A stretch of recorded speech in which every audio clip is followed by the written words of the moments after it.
Donald Trump pledged to rid the military of so-called woke generals during his re-election campaign.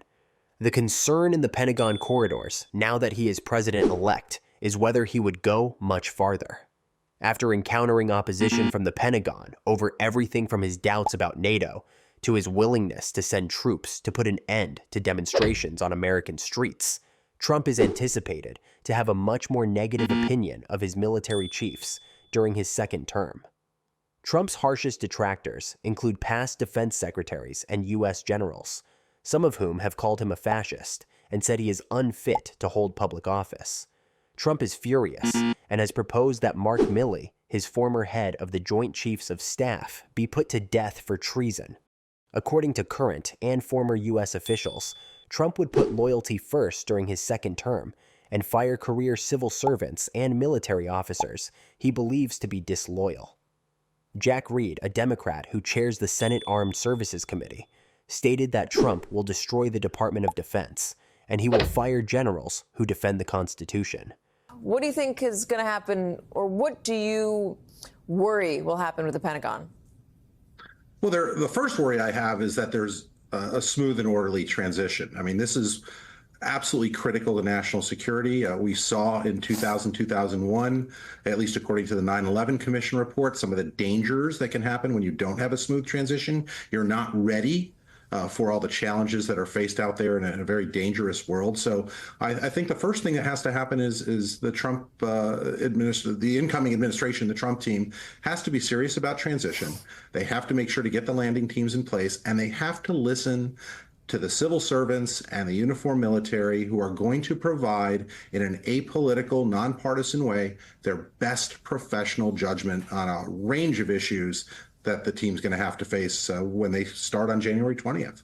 What about the desire for Donald Trump to have generals who are loyal to him, and also the desire that he had at the end of his last term to implement something called Schedule F, which would have gotten rid of anybody who wasn't explicitly loyal to him, making all those appointments instead political and Trumpian in nature? What could he do with the Pentagon if he decides to pursue that? Whether it's the Pentagon or anywhere else in federal government, I think Schedule F is a problem because it's a blunt instrument. In other words, any president, any secretary of defense, any cabinet official wants a team that helps to implement the president's policies and gets things done. And that's the job of an apolitical civil service, a nonpartisan civil service, and a nonpartisan military, to execute the lawful orders of the commander-in-chief and to make sure those things are implemented. They're political appointees that are going to guide those efforts.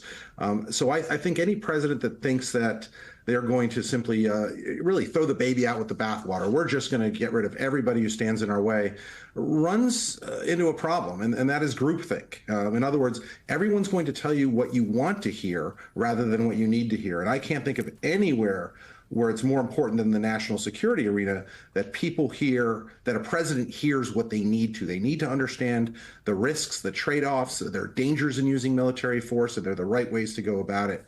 So I'm hopeful that the president brings in a serious national security team that leverages that sort of expertise. Do you think he's going to have people around him that will get him to stay in NATO? I mean, he just had a conversation with Zelensky that Zelensky says didn't leave him more worried, according to reporting that's out there. Elon Musk also was on that call, according to Axios. But in terms of NATO, which obviously the Ukrainians want to join eventually, do you think that the United States stays in it under Donald Trump? I think if we take Donald Trump at his word, what he said during the campaign, there is likely going to be shift in U.S. policy towards Ukraine or towards the arming of the Ukrainians.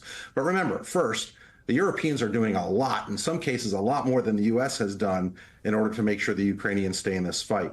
The second thing, and I'm encouraged by this, is the new NATO Secretary General, Mark Rutte, has had a conversation with President-elect Trump, and I think is playing things the right way. A little bit of, look, President Trump, whether you like it or not, his efforts forced the Europeans into a situation where they had to start paying more for defense. Do I worry about the future of the alliance? I do. I worry about the credibility of the U.S. commitment. And I think that if I were advising President Trump, I would tell him to look a bit further, a bit deeper, that it's not just what NATO provides on the surface. It's not a club. It's an organization that has kept the peace in Europe for a long time. And it's an organization that protects U.S. interests as well. Yeah. And by the way, there was a National Defense Authorization Act in 2024 that included a provision to help protect NATO from the executive. But Donald Trump, if he wanted to get rid of it, he would need 2/3 of the Senate or an act from Congress, which would require both the House and the Senate.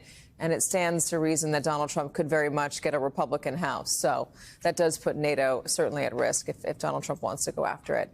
In June, Fox News questioned Trump if he would fire generals who were referred to as woke. I would dismiss them. A woke military is impossible, Trump declared. The current chairman of the Joint Chiefs of Staff, Air Force General C.Q. Brown, a highly regarded former fighter pilot and military leader who avoids politics, may be targeted by Trump's team, according to several current and former officials. J.D. Vance, Trump's vice president-elect, has been critical of alleged opposition to Trump's directives within the Pentagon and voted as a senator last year against confirming Brown as the top U.S. military official. Trump promised during the campaign to reverse a decision made following Floyd's murder and return the name of a Confederate commander to a significant U.S. military installation.